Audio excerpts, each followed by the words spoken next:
कि जो लोग बाहर खड़े हुए हैं 5 मिनट के लिए अंदर आकर के बैठ जाएं। आज महात्मा ज्योतिबा फुले के चरणों में नमन करते हुए आज यहाँ पर उपस्थित मेरे सभी पिता तुल्य बुजुर्गों, माताओं, बहनों, प्यारे बच्चों और मेरे सभी युवा साथियों, आप सभी को मेरी राम राम। सबसे पहले तो मैं आज उन सभी अपने सुनहरे भविष्य को उज्जवल करने वाले और हमारे समाज का नाम रोशन करने वाले उन सभी अपने प्यारे बच्चों को बहुत बहुत धन्यवाद देता हूं और शुभकामनाएं देता हूं कि आप इसी तरीके से अपने जीवन में मेहनत करते रहें और आगे बढ़ते रहें। आप अपने साथ साथ अपने माता पिता, अपने परिवार का, अपने समाज का, अपने देश का नाम रोशन करते रहें। और आप सभी को मैं एक बात कहना चाहता हूं कि जीवन में ऐसा कोई लक्ष्य नहीं होता जिसको आप प्राप्त नहीं कर सकते, बस केवल उसका पीछा करने की जरूरत है। आप अपने जीवन में जो कुछ भी बनना चाहते हैं, इस बात की चिंता ना करो कि जो चीज आप पाना चाहते हैं वो बड़ी है या छोटी है। बिल्कुल चिंता करने की जरूरत नहीं, बस आपको अपने मन में बिठाने की जरूरत है कि आपको डॉक्टर बनना है या इंजीनियर बनना है या उद्योगपति बनना है या आईएएस बनना है या आईपीएस बनना है, कुछ भी। बस आपको पूरे तरीके से अपने मन में उसको बिठाना पड़ेगा, उसका सपना संजोना पड़ेगा।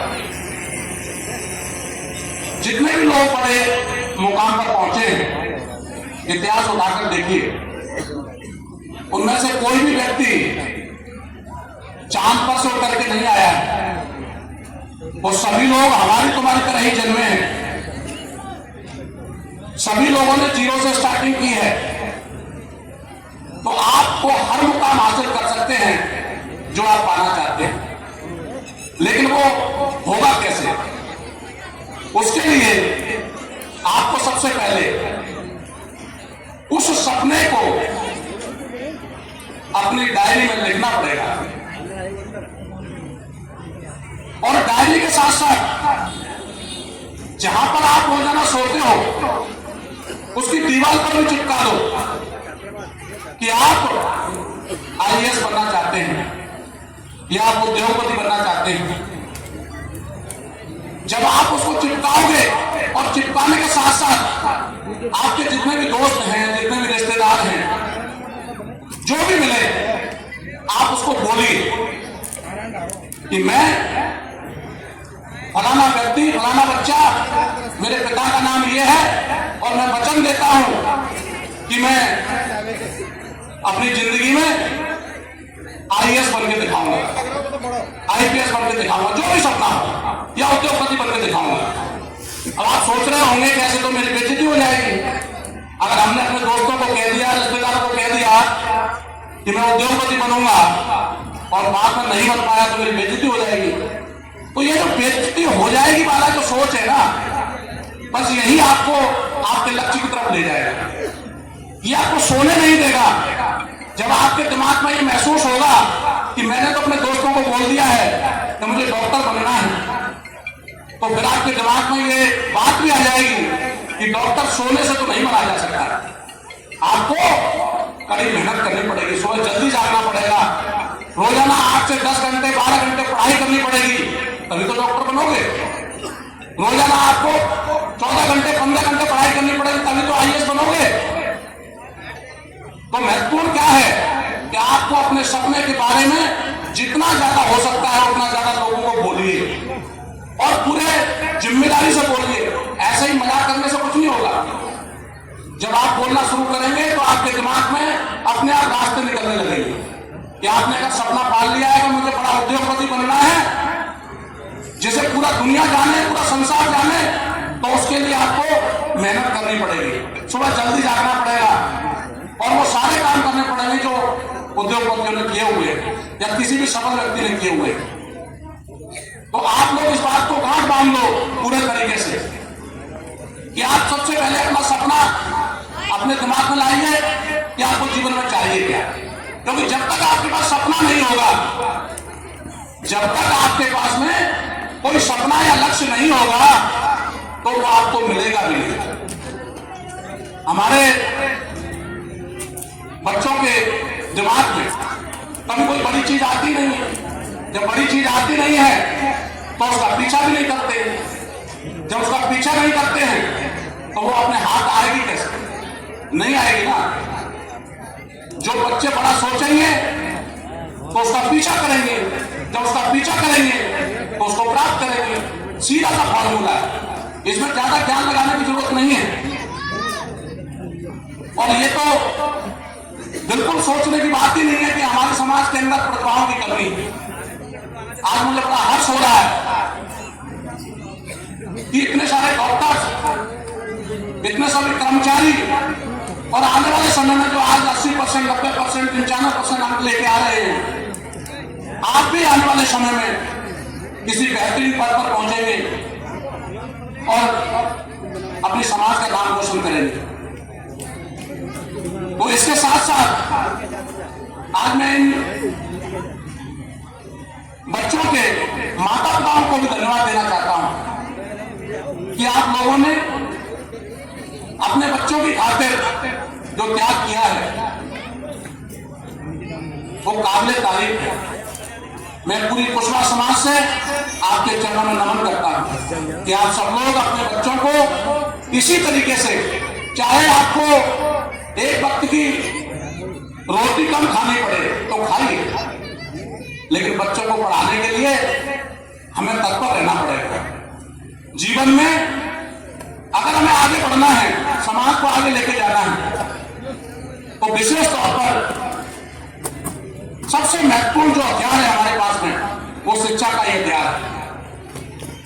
अगर हमने इस बात को समझ लिया, आप खुद देखिए जिन समाजों ने इसके महत्व को समझा है, आज वो समाज आसमान पर बैठे हुए। जिन लोगों को, जिन बेचारे पिछड़े लोगों को कोई पास में नहीं बिठाता था, लेकिन शिक्षा के दम पर जब वो पढ़ लिख करके एक IAS बनता है, IPS बनता है, अधिकारी बनता है, उद्योगपति बनता है या कोई नेता बनता है, तो दुनिया सलाम करती है कि नहीं करती है।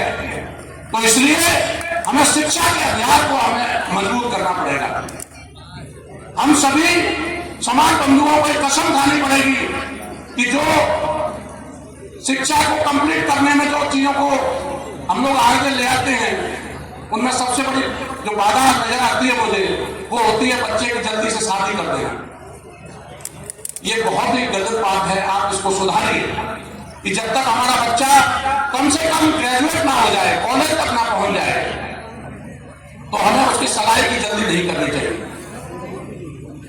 अक्सर घर लोगों को क्या करते हैं कि बस जैसे ही बच्चा 10वीं में पहुंचा, 11वीं में पहुंचा और 12वीं में पहुंच गया तो समझो उनके लिए पता नहीं क्या हो गया, तुरंत ही उसकी शादी करने की पड़ती है।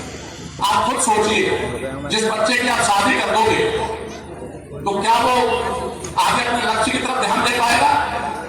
नहीं दे पाएगा। इसलिए मेरा समाज बंधुओं से निवेदन है कि अपने बच्चों की शादी जल्दी ना करें, और जो उम्र तय की गई है उससे पहले तो बिल्कुल ना करें। हमारी बच्चियों के लिए कम से कम 18 साल उम्र तय की गई है और बच्चों के लिए 21 साल उम्र तय की गई है। आप सभी लोग पूरी जिम्मेदारी के साथ इस बात का ध्यान दें, क्योंकि उसी में आपके बच्चे का भविष्य छुपा हुआ है।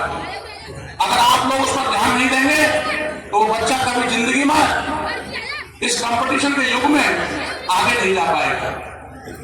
और ये ख्याल रखें कि आपका बच्चा पढ़ रहा है कि नहीं पढ़ रहा है, ये तो हमारी जिम्मेदारी है ही, लेकिन साथ में पड़ोसी का बच्चा भी पूरा पढ़ रहा है कि नहीं पढ़ रहा है, उसमें भी आपको सहयोग करना है।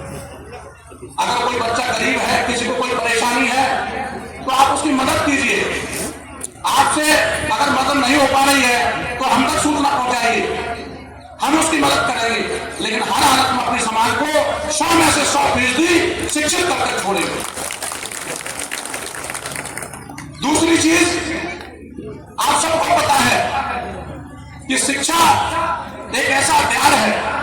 कि जब व्यक्ति शिक्षित हो जाता है तो उसको पूरे जमाने की नॉलेज हो जाती है, उसको कोई पुलिस वाला डरा नहीं सकता, उसको कोई अधिकारी धमका नहीं सकता, उसको कोई भी बड़ी से बड़ी ताकत हो उसको परेशान नहीं कर सकती। क्यों? क्योंकि हमारे बच्चों को जब नॉलेज होती है तो वो पलट के जवाब दे सकता है, वो शेर की तरह दहाड़ सकता है। यही ताकत होती है शिक्षा के लिए।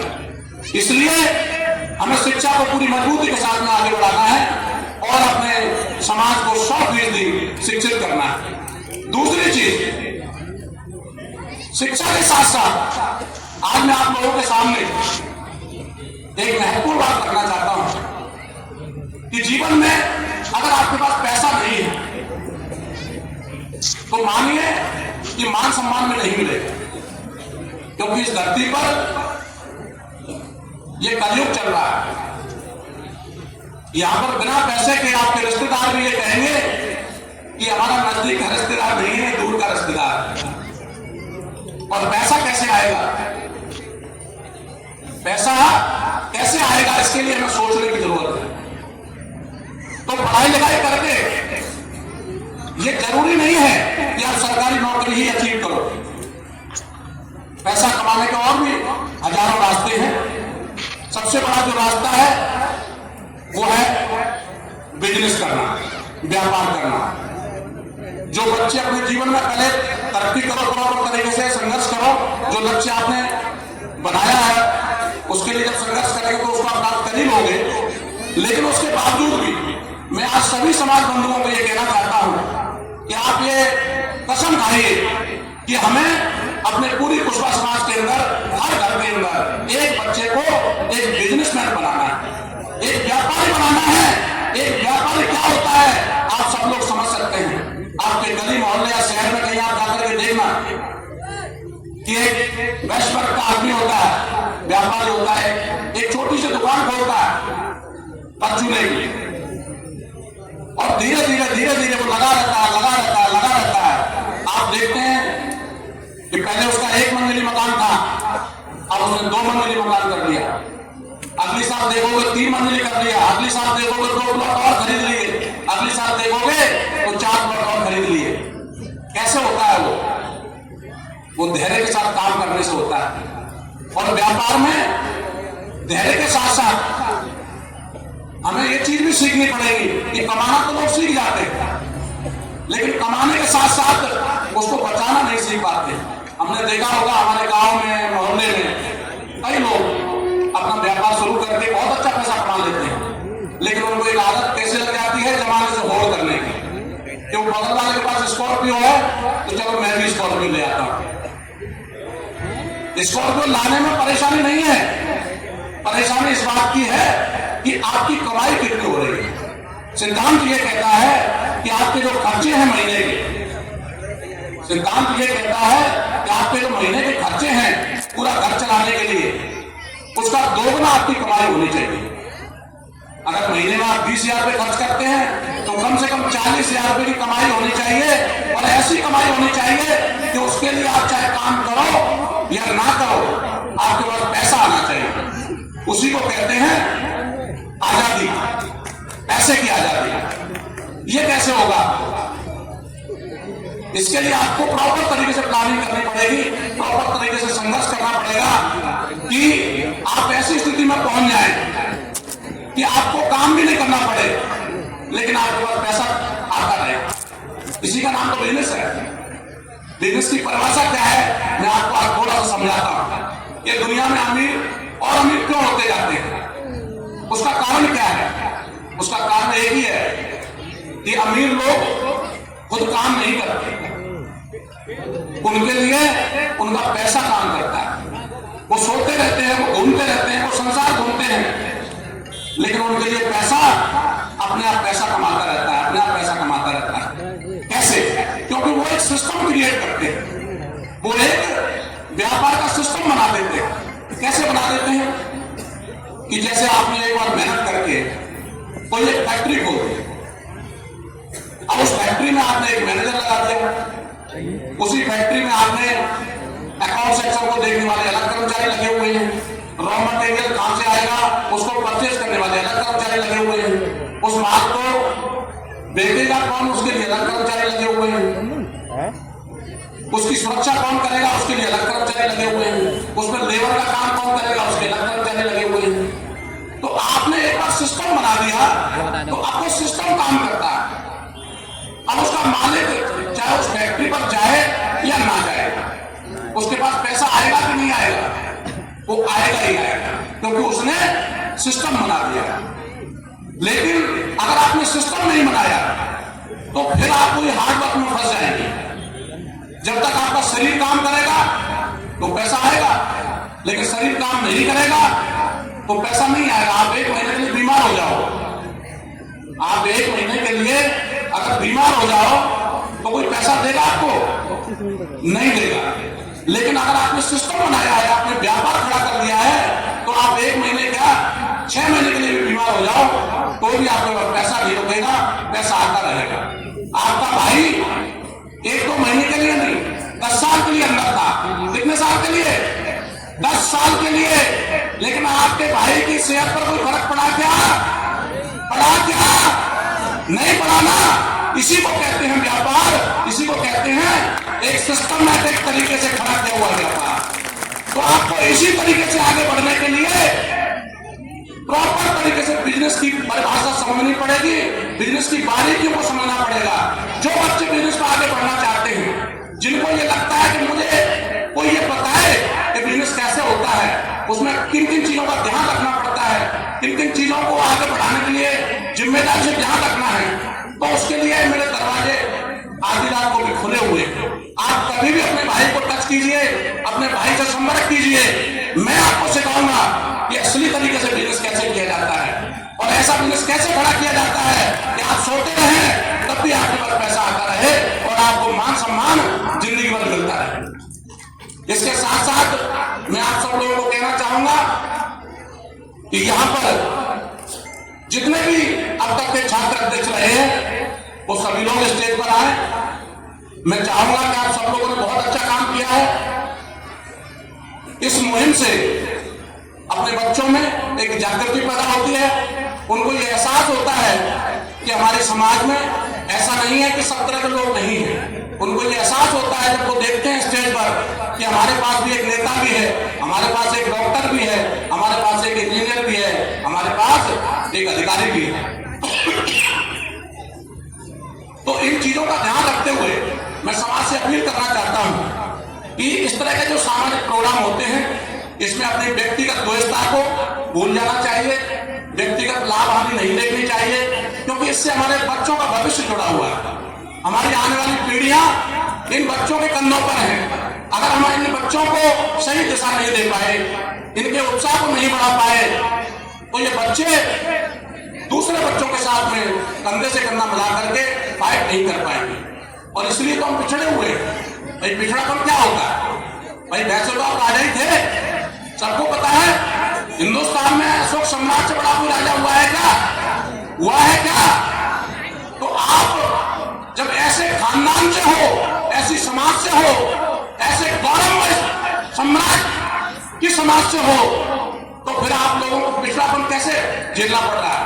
इसी कारण से झेलना पड़ रहा है क्योंकि हम अपने बच्चों को वो शिक्षा नहीं दे पाते, वो जोश नहीं दे पाते, उनके कॉन्फिडेंस को ऊपर नहीं कर पाते, जिसके कारण वो बच्चे आगे जाते हैं। इसलिए मैं इन सभी छात्र संगठन के बच्चों को बहुत बहुत बधाई देता हूं, धन्यवाद देता हूं कि आप लोग इसी तरीके से अपने कार्यक्रम करते रहें। और यहाँ पर एक चीज का और हमें ध्यान करना है कि खाली प्रोग्राम में आना, ताली बजाना और भाषण देना, इतने से काम नहीं चलता है। हमें थोड़ा सा अपने बच्चों के हित के लिए इस बारे में भी सोचना चाहिए कि ये छात्रावास को बने हुए कितना समय हो गया है, बहुत वक्त हो गया है। लेकिन उसके बावजूद भी आज मैं देखता हूं तो बड़ा दुख होता है कि इतनी समाज धौलपुर की 4 विधानसभाओं में इतनी तादाद में कुशवाहा समाज है कि हर घर से एक व्यक्ति अपने 2 दिन की मजदूरी भी दान कर दे। कितनी? 2 दिन की मजदूरी। तो ये आज महल खड़ा हो जाएगा प्रॉपर तरीके से। तो मेरा आप सभी लोगों से निवेदन है, पूरी समाज से आह्वान है कि आप लोग अपने जीवन में जो भी कमाते हैं उसमें से 2 दिन का दान अपने भविष्य के लिए, अपने बच्चों के भविष्य के लिए जरूर करें, जिससे बाकी के जो अन्य लोग हैं, अन्य समाजें हैं, आप उनके छात्रावासों को देखिए जाकर के और अपने छात्रावास को देखिए आकर के। शर्म आती है हमें, जब हमारी संख्या इतनी ज्यादा है तो हमारा छात्रावास भी 1 नंबर का होना चाहिए, धौलपुर के अंदर 1 नंबर का। इसलिए आप सभी से मैं निवेदन करता हूं कि आप सब लोग इसके लिए आगे आए और आने वाले समय में जब अगले साल हम यहाँ प्रोग्राम करेंगे तो इसकी शकल बदली नजर होनी चाहिए। और उसके लिए सबसे बड़ा योगदान आपका बेटा बीएल कुशवाहा देगा, पहले भी किया है और जब तक मैं जिंदा रहूंगा तब तक समाज के लिए लड़ता रहूंगा और योगदान भी देता रहूंगा। दूसरी चीज, इसकी जो छोटी छोटी चीजें हैं बच्चों ने लिख के दी हैं, उनको तो मत कर लिया जाएगा।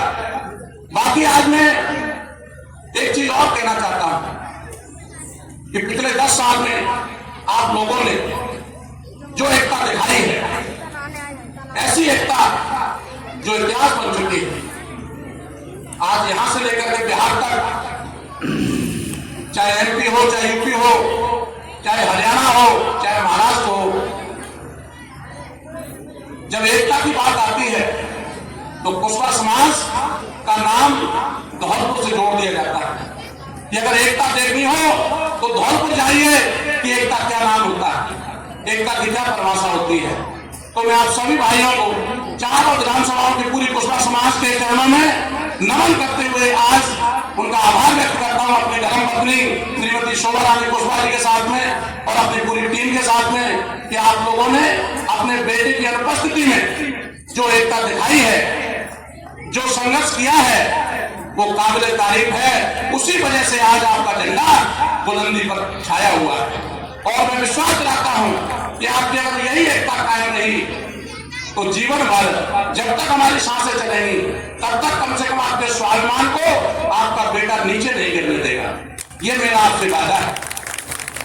इसलिए आप सभी से एक बात और कहूंगा कि जो लोग गुमराह की स्थिति में फंसे हुए, हमारे समाज के कुछ लोग जो समाज से ऊपर अपने आप को समझते हैं, उनको मैं एक सलाह देना चाहता हूं कि आप जब तक कोटी और महिलाओं की गोदी में बैठोगे आपका कोई भला नहीं होने वाला है। जब तक आप कोटी और महिलाओं की गोदी में बैठ के गुलामी करोगे आपका कुछ भला नहीं होने वाला है।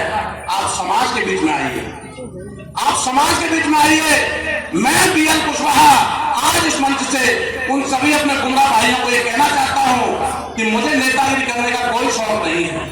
मैं वचन देता हूं कि अगर समाज के बीच में बैठ करके आप बोलिए कि मैं राजनीति करना चाहता हूं और मैं काबिल हूं, और इस बात को अगर समाज मान ले, समाज का 51% हिस्सा यानी हमारी पूरे समाज में से चारों विधानसभाओं में से 51% लोग अगर ये कह दें कि भाई बीएल अब तेरी नहीं, हमें तो फलाने व्यक्ति की जरूरत है, तो मैं ईश्वर कसम कहता हूं अपनी राजनीति छोड़ दूंगा और उस व्यक्ति के साथ पूरी ईमानदारी के साथ लग जाऊंगा। तो फिर हमें गुमराह होने की क्या जरूरत है, फिर हमें आपस में लड़ने की क्या आवश्यकता है। जब मैं खुद ही राजनीति छोड़ने के लिए तैयार हूं तो फिर परेशानी किस बात की है भाई। आपको समाज के बीच में बैठने में क्या डर है।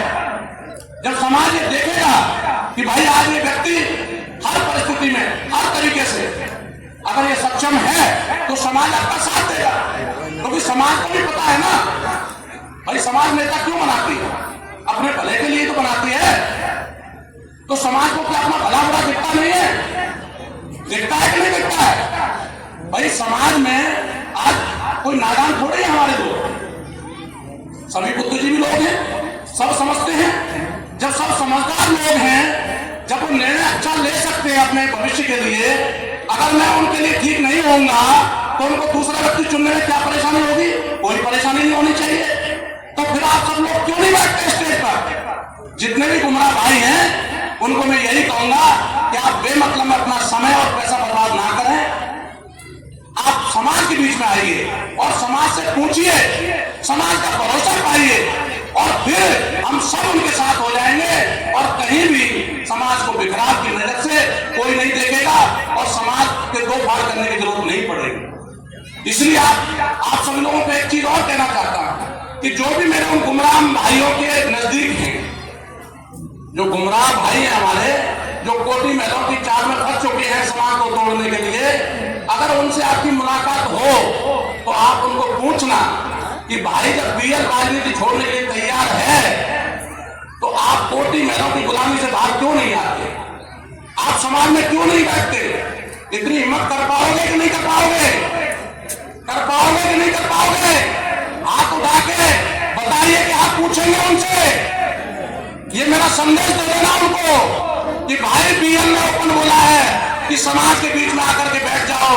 बीएल तो खुद तुम्हारे पीछे खड़ा होने के लिए तैयार है। समाज अगर कहेगी कि बीएल तू विधायक नहीं, तू तो पीछे हमारा झाड़ू लगा दे, हमारे समाज के पीछे, समाज की इज्जत के लिए उनके पीछे खड़ा हो जा सिपाही के तौर पर, तो मैं जवाब देता हूं समाज से मैं कभी ना पीछे था न कभी रहूंगा। समाज जैसा कहेगी वैसा जीवन भर उसका समाज के लिए अपनी जान भी न्यौछावर कर दूंगा। इसमें कोई शक नहीं होना चाहिए किसी व्यक्ति को। इसलिए जब भी आपको ऐसे गुमराह लोग मिले या आपके मिलने वाले हो, आपके रिश्तेदार हो, तो आप उनको समझाएं कि भाई ऐसे बर्बाद होने का कोई फायदा नहीं है। आप समाज के बीच में बैठिए और इस समाज को आगे ले जाने का काम कीजिए, इसको तोड़ने का काम ना कीजिए। बस इतना कहते हुए आज जो भी इस कार्यक्रम के व्यवस्थापक हैं और खासतौर पर हमारे युवा साथी जिन्होंने अभी वर्तमान अध्यक्ष हैं, इन्होंने बहुत अच्छा देवेश कुशवाहा जी हैं। ये बहुत ही जुझारू और कर्मठ बच्चा है। इसके लिए जोरदार तालियां एक बार सब लोग देंगे और मेरी शुभकामनाएं कि आप इसी तरीके से सब लोगों को साथ लेकर के और जीवन में आगे बढ़ते रहें। बस इतना कहते हुए अपनी वाणी को विराम देता हूं। जय हिंदुस्तान, जय कुशवाहा समाज। धन्यवाद।